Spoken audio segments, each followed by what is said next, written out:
Good day, everyone, and welcome back to another episode of Limitless Monday podcast. It's Omolola Gbenle.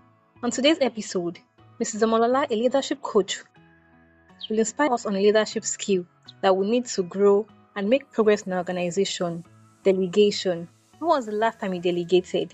Over to you, Ma. Hello, everyone. It's nice to be in your space again. We are here today to inspire one another on what it means to delegate.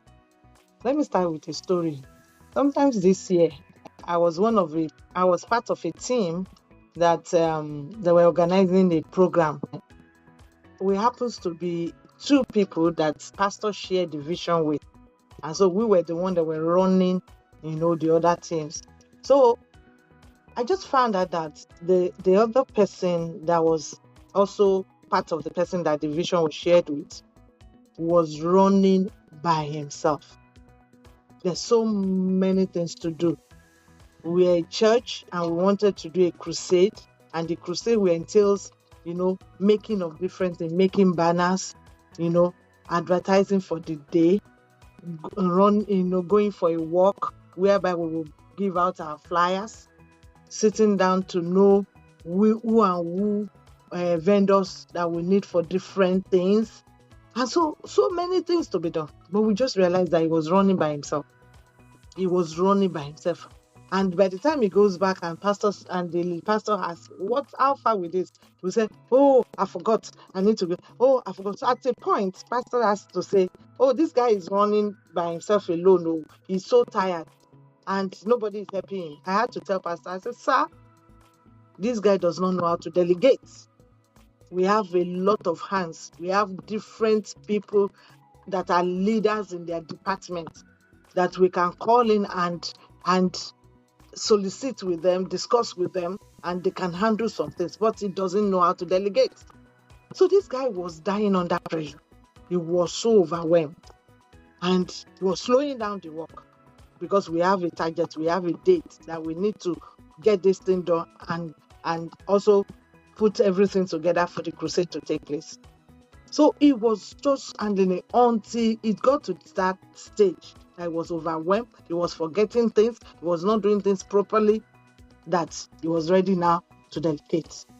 So I just now concluded, I said, what is this? How could a leader be?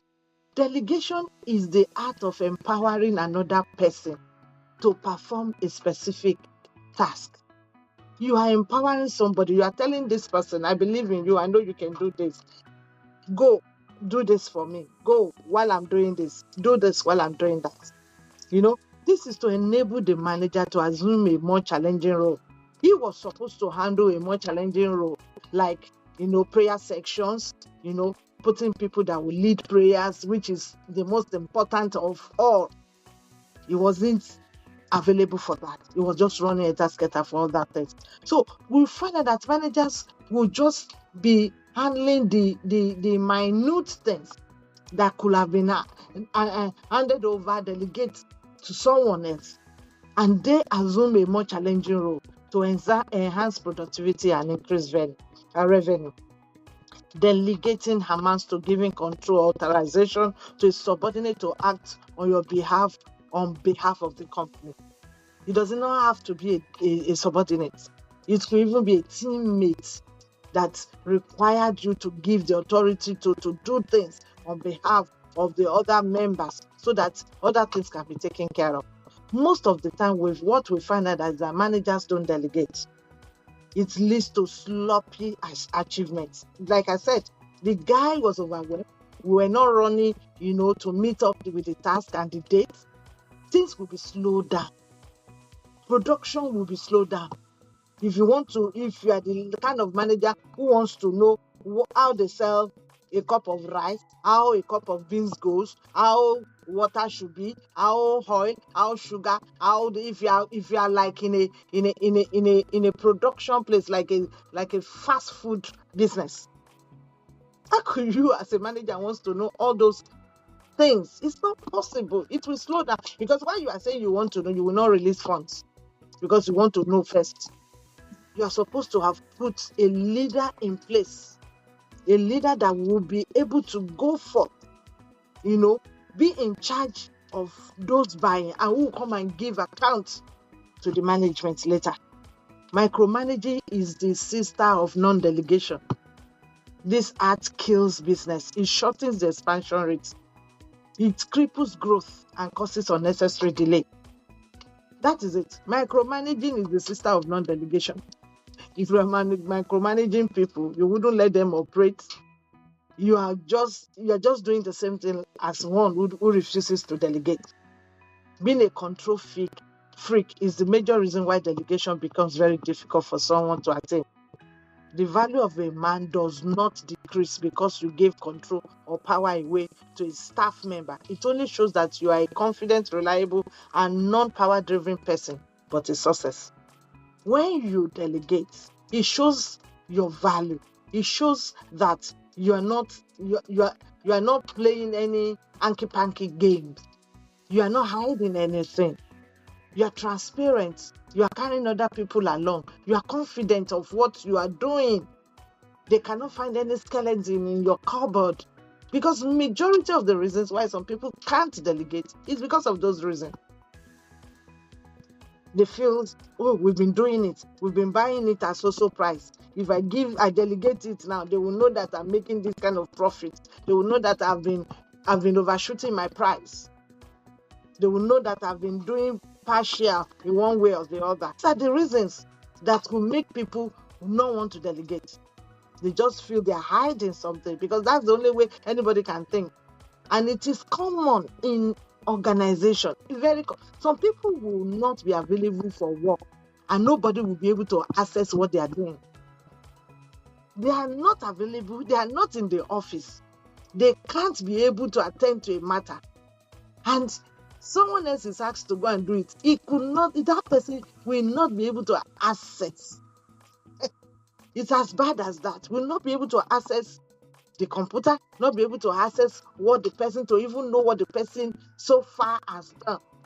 It's as worse that some situation can wait for some people for weeks just because they refused to delegate.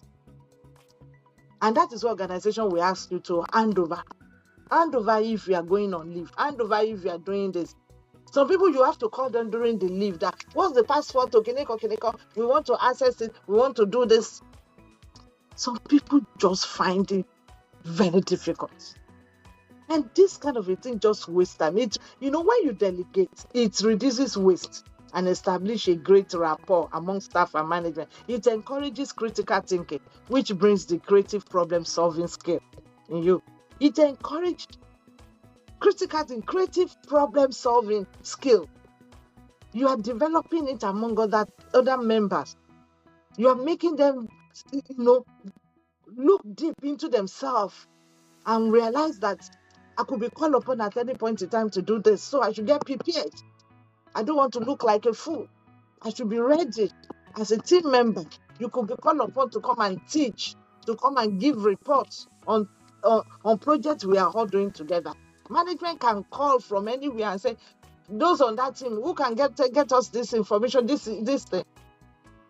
Where there is no trust, there is no way somebody else will want to delegate because he feels, if I go open up some information to some people, they goes about and get it out. And that could be dangerous. Yes, it's true. So that is the reason why you must teach your members, your team, anyone you are in a project making with, the importance of trusting one another when it comes to that matter, when it comes to the team project. You need to let them know what is the pros and the cons of us being together in this team and informations being kept among ourselves. It is very important. It is one of those skills you have to teach. As immediately there is a project on ground and you have a team, you need to first of all put them through and get them to understand why some information must not leak. It cannot leak. So if you find out that you are in a team and they've not been delegating to you, you need to check yourself. And they've been giving other people that opportunity to work. You should think about it. What have I been doing wrong that makes this my boss not to want to delegate? If you are the blah blah person, if you are the nonchalant people, you are the carefree people who goes about with information, you move from your department to another department, you are eating from one table to another. Your boss is looking at you that this one can't be trusted. If they give him a bowl of porridge, he will sell us. So you have to be able to coordinate yourself. When you look at the department you are, when you look at the team you belong to, coordinate yourself as a responsible person that is worthy of delegation, that we can hand over some matter to and go and sleep, and we know that you will handle it well. So trust is the bedrock of delegation. There is no need to feel inferior, thinking another person might outshine you. There's no need. Just have to have trust. If you have built trust, it is easy to trust. But if you as a leader, you have not built trust, your team member cannot trust you. Your subordinate can't trust you to have their back too. Then that is the reason why you will think every other person, you have not been exhibiting trust, so you will think every other person cannot be trusted. That's the way it has always been. When someone lack a particular skill, you will think every other person cannot get it right. If you have not been trustworthy, your subordinate comes to you and open up some matters to you, but before we know it, it's being heard all over the places. So you cannot be trusted. So you also will feel that you cannot trust other people. So trust is very, very important. You must build trust among your team. You must make them feel at home. Make them feel that they are their brother's keeper. Make them feel that in this team we have each other's back. So when you delegate, Mr. A can go and meet Mr. B and say, "Oh, there's this thing that the boss has asked me to do. Come and what can we do?" They can put heads together and get matters solved. Not that one person is covering it, doesn't want the other member of the team to even know that you delegate something. So it's very important. Managers should put the interests of their company at heart, considering that growth for the company is the growth for all. When you have that at the back of your mind, you will build a very strong team. A vision without a strong team to execute it is useless. A vision without a strong team that will execute it is totally, absolutely unrealistic. So we need to rise up in any circles that we belong to. Could be church, could be business, could be corporate environment. Delegating is very important. Could be family circles. Parents, if you refuse to start delegating to your children, unfortunately, you will be their servant forever. You will raise children who cannot stand on their own. You will raise children who cannot be able to talk, who cannot take decisions. They will always be running back to you. For how long will you do that? As an adult, you want your children. This is good when they run it by you, but it's not that they are waiting on you. They are waiting, even if you are not available, they are waiting until mommy said it, until daddy said it, we cannot do it. Then they start having rift in their homes. It doesn't make sense. So even it has to start from the family circle. That's to start from there. You must learn to delegate. It depends on age. There are things you give to age 9, age 15, age 20, age 30. There are things that can be delegated to people. And there are some children that are very smart from their young age. So you can even give them matters that are quite, as long as it's not going to, affect their mental reasoning. So it's very important to start delegating even as young as your child could be. Schools, that is the reason why schools, appoint leaders, prefects. The principal is trying to delegate some of the work in the school. I can't see everything. The principal cannot go and stand by the gate and so at the same time look at the cleaning in the school. At the same time look at the dining hall, whether food is going on. That's why they appoint different leaders to different places. So delegation is a thing that we all as a society must adopt so that we can have a very, good life. We can enjoy life. We can grow each other. We can help each other to grow. You can't be the master of all. You have to learn to delegate. You have to learn to teach other people. In delegating, you are helping them to bring out the creativity inside of them. So as a leader today, we are admonishing one another to learn to delegate. Delegating does not take anything away from you. It does not reduce you as a person. It does not reduce they won't take out of your salary to give to the other person. You won't lose the potency of your position. You will just be a leader that others can look up to. You'll be a leader that is raising other leaders. You'll be leader of leaders. So let's rise up. Society, let's rise up in our society. In our home, let's rise up. Let's do the necessary things so that life that has been given to us can be enjoyed. I hope you are able to take one or two things from this inspiration.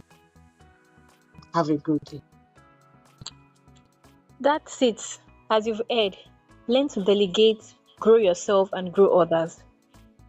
Our leadership coach, Mrs. Omolola, is also the author of the book Limitless Monday, an inspirational book that you need and those around you also need for growth. That will be all for today. Don't forget to purchase a copy for yourself. You can do so on Amazon or visit nearby bookstores such as Roving in Surulere, Glendora Bookstore at Ikeja Mall, Global Impact Church at Ogudu, and Worital Bookplaze at Gbagada. Until next time, bye!